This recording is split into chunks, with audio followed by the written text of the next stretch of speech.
आज की ये सच्ची घटना एक ऐसे केस के बारे में है जिस केस में अपराधी को फांसी हो जाने के बाद ऐसी सच्चाई बाहर आई जिसने जनता को दो टुकड़ों में बांट दिया।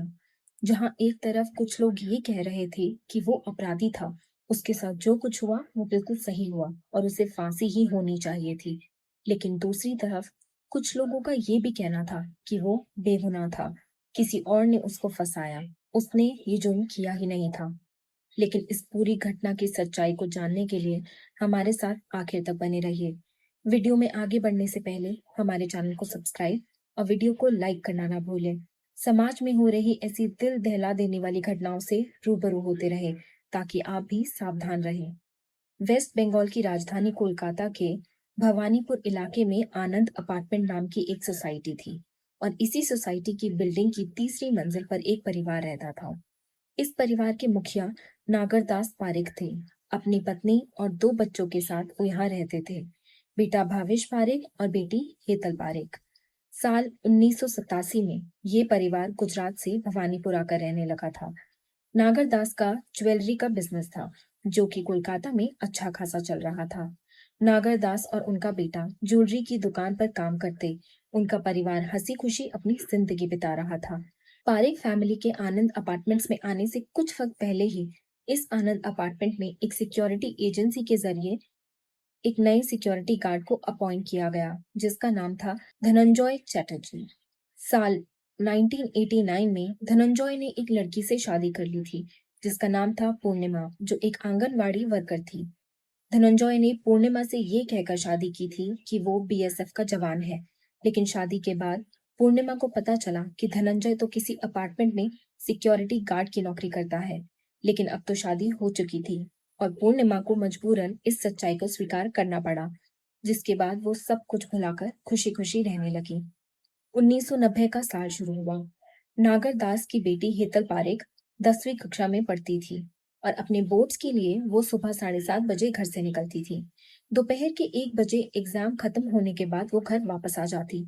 लेकिन 2 मार्च को जब वो अपने घर आती है तो अपनी माँ से कहती है कि नीचे जो सिक्योरिटी गार्ड है वो मुझे गंदी नजरों से देखता है और गंदे गंदे कमेंट्स पास करता है। पहले दिन तो माँ ने अपनी बेटी की इन बातों पर ज्यादा ध्यान नहीं दिया। लेकिन जब 3 मार्च को हेतल एग्जाम देने के बाद घर वापस आई और फिर से उसने अपनी माँ से यही बात कही कि आज फिर जब वो जा रही थी तो सिक्योरिटी गार्ड ने गंदे लहजे में उसे पिक्चर चलने देखने को कहा।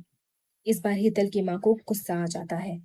शाम को जब हेतल के पिता नागरदास घर पर आते हैं तो माँ यशोमती ने उन्हें सारी बात बताई, जिसे सुनकर नागरदास को भी बहुत गुस्सा आया और वो उसी समय सोसाइटी के हेड से कंप्लेन कर देते हैं।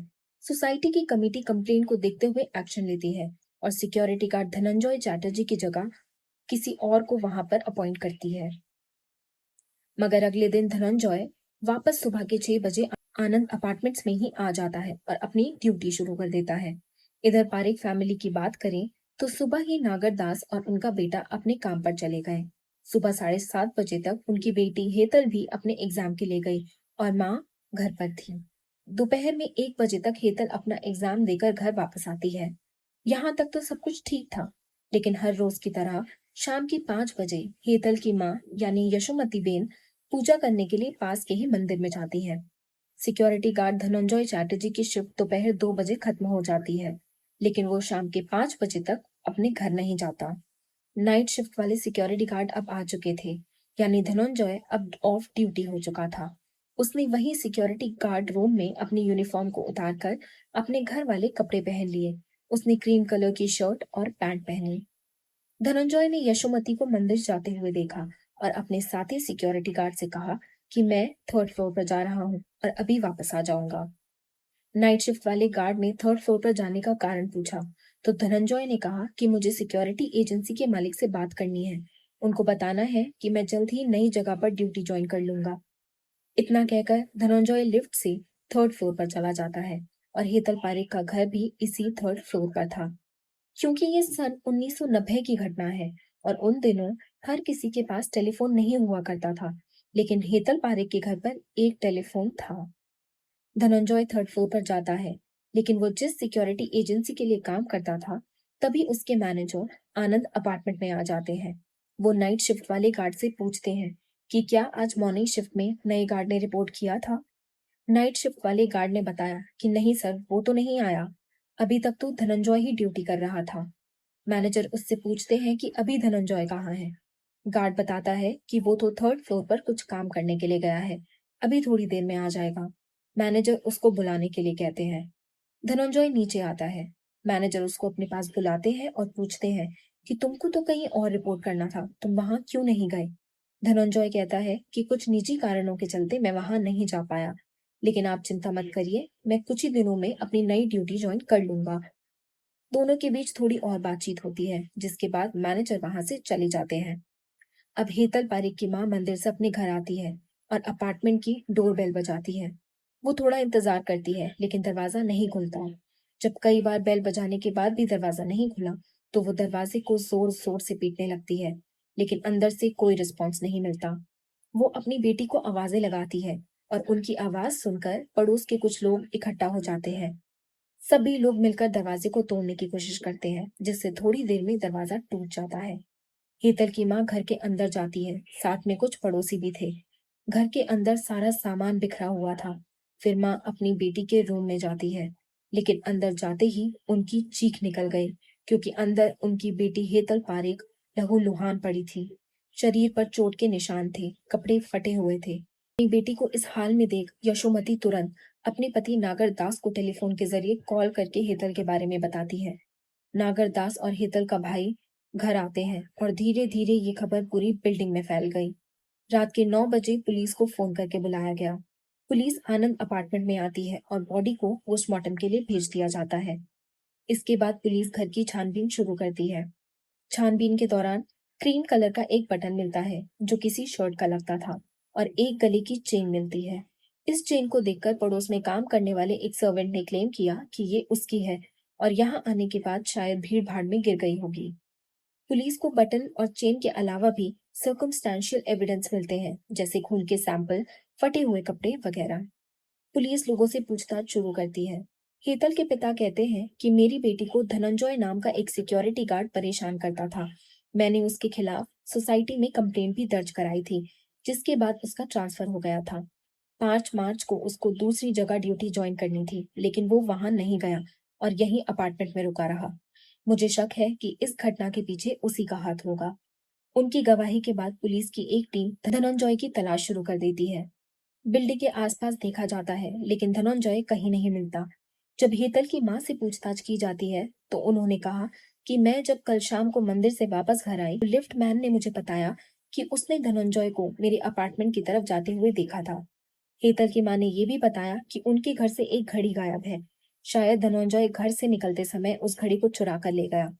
लेकिन जब लिफ्टमैन से पूछताछ की जाती है, तो वो कहता है कि मैंने कल शाम को 5:45 पर धनंजय को हेतल के अपार्टमेंट में नहीं, उसको लिफ्ट से नीचे आते वक्त देखा था। पुलिस पूछती है कि वो कितने बजे ऊपर गया, तो लिफ्टमैन कहता है कि मैंने उसको ऊपर जाते समय नहीं देखा, मैं उस समय वॉशरूम में था। यहाँ गौर करने वाली बात यह है कि हेतल की माँ ने पुलिस को अपने बयान में बताया था कि उनसे लिफ्टमैन ने ये कहा था कि धनंजय को उसने उनके अपार्टमेंट में जाते हुए देखा था। लेकिन यहाँ तो पुलिस को लिफ्टमैन खुद बता रहा है कि धनंजय जब थर्ड फ्लोर पर गया, तो वो वॉशरूम में था। इसका मतलब है कि हेतल की माँ झूठ बोल रही थी। अब पुलिस नाइट शिफ्ट वाले सिक्योरिटी गार्ड से पूछताछ करती है। गार्ड ने बताया कि 5:20 पर धनंजय थर्ड फ्लोर पर चला गया था। उसी समय हमारी सिक्योरिटी एजेंसी के मैनेजर यहाँ आए, तो मैंने धनंजय को ऊपर से नीचे बुलाने के लिए आवाज लगाई। उस समय करीब 5:45 हो रहे थे। धनंजय ने बालकनी से नीचे झांककर मुझे जवाब दिया और नीचे आ गया। अब सिक्योरिटी एजेंसी के उस मैनेजर को आनंद अपार्टमेंट में बुलाया जाता है और उनसे पूछताछ की जाती है। उन्होंने बताया कि 5 मार्च को धनंजय को कहीं और ड्यूटी ज्वाइन करनी थी, लेकिन वो वहां नहीं गया, क्योंकि उसके कुछ पर्सनल कारण थे। उसके घर पर किसी बच्चे की जनेऊ संस्कार की पूजा थी और 5 मार्च की रात को उसे अपने गांव जाना था। उसने सुबह ही अपना बैग पैक करके रख लिया था और अपने बैग को लेकर ही वो ड्यूटी पर आया था। उसका प्लान ये था कि वो यहीं से कपड़े बदलकर सीधा अपने गांव के लिए निकल जाएगा।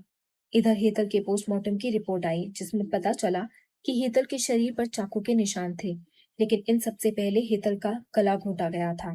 डॉक्टर्स को सेक्सुअल इंटरकोर्स यानी शारीरिक संबंध बनाए जाने के निशान भी मिले।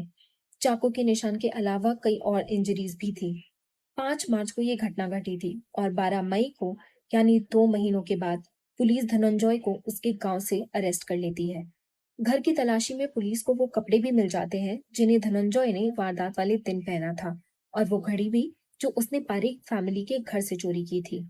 अब आपके दिमाग में ये कहानी साफ घूमने लगी होगी कि धनंजय ने 3rd फ्लोर पर जाकर पहले हितल को मारा। उसके कपड़ों पर आए खून के छींटों को छुपाने के लिए उसने नीचे आकर कपड़े बदले, क्योंकि वो पहले ही अपने साथ कपड़ों का बैग लाया था। हेतल के घर से निकलते समय उसने घड़ी चोरी की, और ये सब करने के बाद धनंजय नीचे आया। और यही कहानी उस समय सभी लोगों की जबान पे थी और मीडिया में भी चल रही थी। सबकी नजरों में ये केस साफ था कि धनंजय ने पहले तो हेतल के साथ जबरदस्ती की और फिर हत्या। लोगों का गुस्सा और ज्यादा बढ़ता जा रहा था। एक सिक्योरिटी गार्ड ने 16 साल की लड़की के साथ ऐसा गंदा और घिनौना काम किया। लोग सड़कों पर उतरकर फांसी दो के नारे लगाने लगे। फिर ये केस कोलकाता के डिटेक्टिव डिपार्टमेंट को सौंपा गया। धनंजय के खिलाफ चार्जशीट तैयार की जाती है। उस पर कत्ल और चोरी के आरोप लगाए जाते हैं। चोरी का केस इसलिए क्योंकि उसने घड़ी चुराई थी।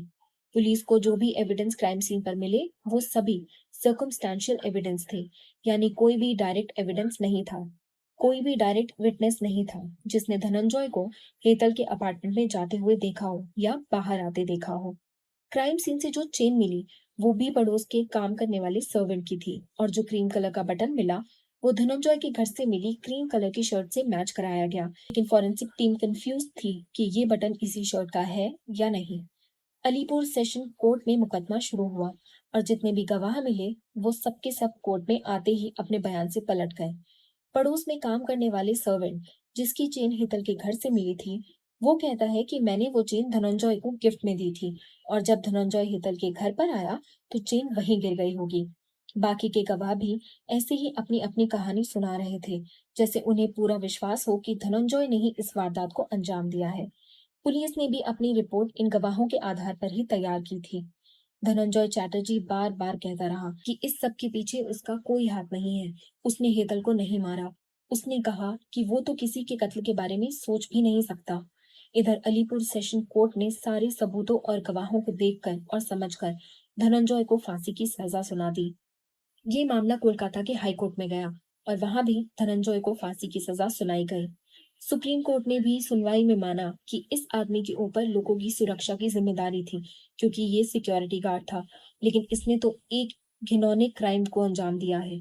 सुप्रीम कोर्ट ने इस केस को rarest of the rare case मानकर धनंजय की फांसी की सजा को बरकरार रखा। लेकिन इस समय भी धनंजय यही कहता रहा कि वो बेकसूर है, उसने कोई भी क्राइम नहीं किया है। इसके बाद 25 जून 2004 को फांसी का दिन तय किया गया, लेकिन 24 जून को धनंजय ने प्रेसिडेंट के पास मौसी पिटीशन भेज दी, जिस वजह से फांसी की डेट को कैंसिल कर दिया गया। लेकिन कुछ ही दिनों में प्रेसिडेंट ने धनंजय की मौसी पिटीशन को रिजेक्ट कर दिया। जिस आदमी ने 16 साल की बच्ची के साथ ऐसी हरकत की, उसको माफी कैसे मिल सकती थी। मर्सी पिटीशन रिजेक्ट होने के बाद फांसी की तारीख, टाइम और जगह तय की गई। 14 अगस्त सन 2004 सुबह के 4:30 बजे अलीपुर सेंट्रल जेल धनंजय को जेल स्टाफ वाले उठाते हैं। उसे नहलाया जाता है और नए कपड़े दिए जाते हैं। इसके बाद पुलिस वाले धनंजय को फांसी वाली जगह पर ले आते हैं।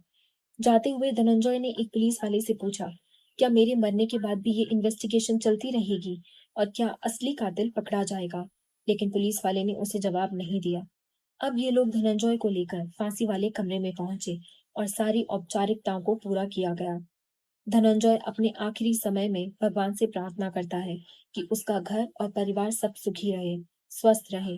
धनंजय ने वहां खड़े लोगों से कहा, मैं गुनहगार नहीं हूँ और मैंने कत्ल नहीं किया। मुझे फंसाया गया है। मैं एक गरीब इंसान हूँ, तो मेरी बात आखिर कौन सुनेगा? इसके बाद 4:30 बजे अलीपुर सेंट्रल जेल में धनंजय को फांसी दे दी गई। कुछ देर बाद डॉक्टर्स धनंजय के पास जाते हैं, ये देखने के लिए कि वो मर गया या जिंदा है। धनंजय की बॉडी को लेने के लिए उसके घर से कोई नहीं आया, क्योंकि सबको यही लगता था कि धनंजय क्रिमिनल था। और फिर जेल अथॉरिटीज ने ही धनंजय का अंतिम संस्कार कर दिया। अब ये केस खत्म हो गया था, सबको शांत हो जाना चाहिए था, लेकिन ऐसा नहीं होता, क्योंकि सभी लोग इस केस को अब तक विक्टिम के एंगल से देख रहे थे। लेकिन कुछ लोग ऐसे भी थे जिन्होंने सोचा कि क्यों ना इस केस को धनंजय के एंगल से भी देखा जाए। धनंजय ने एक इंटरव्यू में कहा था कि वो थर्ड फ्लोर पर गया तो था, लेकिन हेतल पारेख के परिवार की तरफ नहीं गया, बल्कि लोग उसको कभी कभार मेंटेनेंस के लिए बुला लेते थे।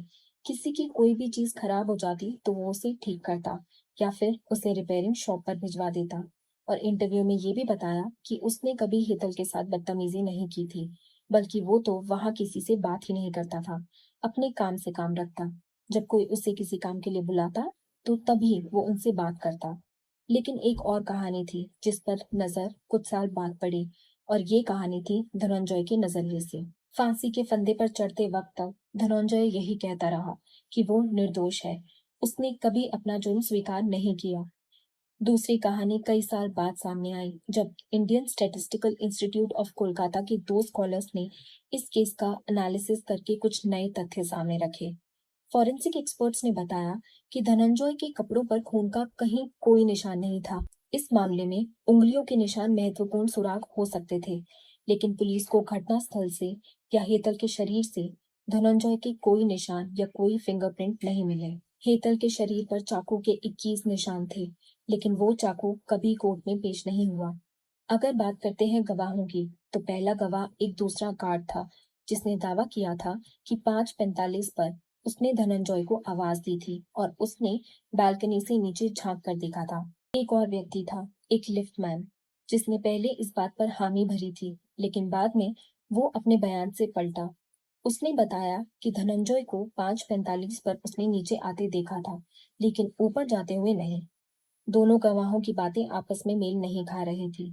दूसरा गार्ड कह रहा था कि जब उसने धनंजय को आवाज दी तो उसने तीसरे माले से नीचे देखा, जबकि हर माले पर लोहे की ग्रिल लगी हुई थी, यानी फेंसिंग थी। अगर कोई नीचे झांके तो नीचे वाला इंसान देख नहीं सकता था। हेतल की मां और सिक्योरिटी गार्ड के अनुसार हेतल की मां 5:20 पर मंदिर के लिए निकली थी, जबकि लिफ्टमैन ने बताया कि तब समय 4:10 हो रहे थे।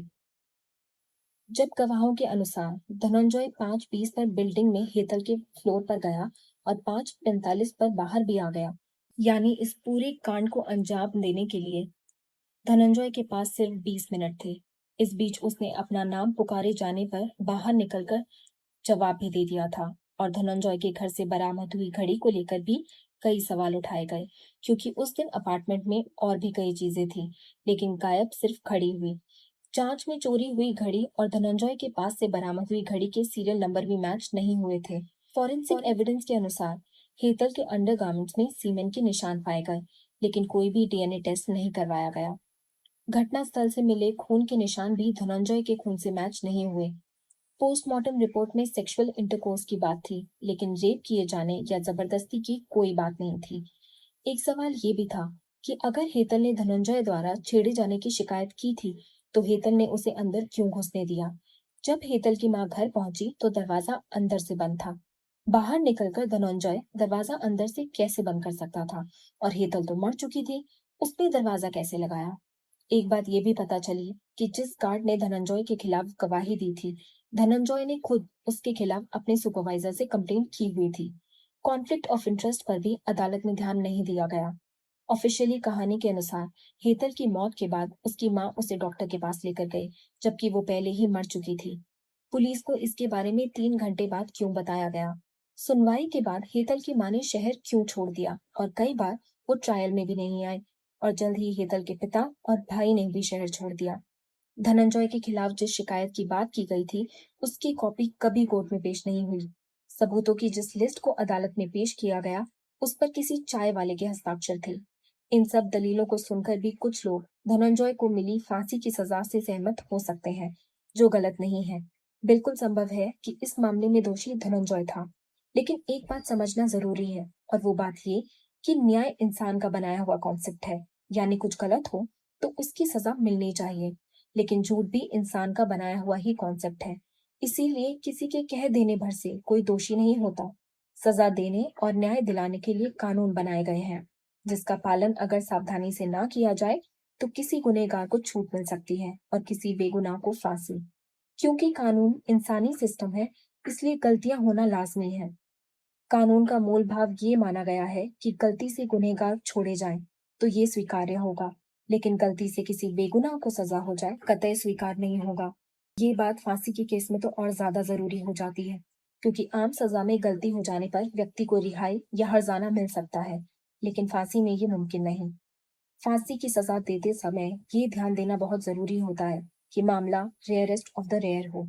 साथ ही ये तय करना भी जरूरी है कि केस किसी भी रीजनेबल डाउट से परे हो, कोई भी लॉजिक का सवाल बाकी ना रहे। बाकी धनंजय का केस किसी भी संदेह से परे था या नहीं, ये आप स्वयं तय कर सकते हैं। दोस्तों, इस घटना को सुनाने का उद्देश्य किसी का दिल दुखाना नहीं, किसी को परेशान करना नहीं, बल्कि आपको जागरूक करना है, सचेत करना है। इस पूरी घटना के बारे में आपकी क्या राय है? कमेंट बॉक्स में जरूर बताएं। और अगर हमारी मेहनत पसंद आई, तो इस वीडियो को लाइक करके शेयर भी करें। अगर आपने अब तक चैनल को सब्सक्राइब नहीं किया है, तो हमारे चैनल को सब्सक्राइब कर लीजिए। धन्यवाद।